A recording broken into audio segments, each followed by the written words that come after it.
Welcome to my series about underrated bands. In this episode, I'm going to talk about Sweetwater. Ever heard of them? The history of rock and roll is littered with tragedy, but the story of Sweetwater is particularly sad because they had the potential to be a giant name in psychedelic rock, right up there with the Doors and Jefferson Airplane. But in December of 1969, fate intervened and said, nope! Sweetwater formed in LA around 1967 and had a unique sound which included flutes, cellos, and other classical instruments. But the thing that really made Sweetwater stand out was lead vocalist Nancy Nivens. She had a beautiful voice and an amazing stage presence. Between 1967 and 1969, Sweetwater opened for a number of big names and even toured with the Doors. After releasing a self-titled studio album in 1968, Sweetwater got their big break in August of 1969 as the opening act of Woodstock. Now, if you know your rock history, you might be thinking, wrong, Richie Havens opened Woodstock.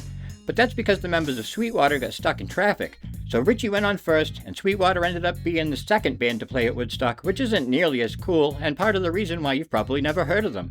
But the main reason is because, about 4 months after Woodstock, just as Sweetwater was starting to really blow up, Nancy got into a serious car accident that left her in a coma for 10 days with permanent damage to her brain and vocal cords.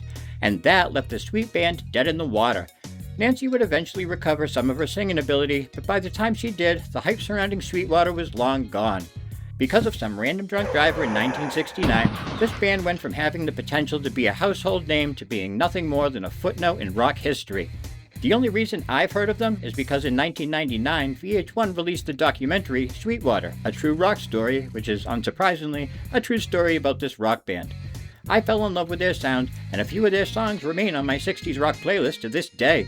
If you like psychedelic rock and have never heard of Sweetwater, check them out.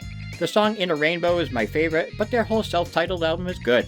If you don't know Sweetwater, you should, but in all likelihood you don't, so check them out. I really wish you would.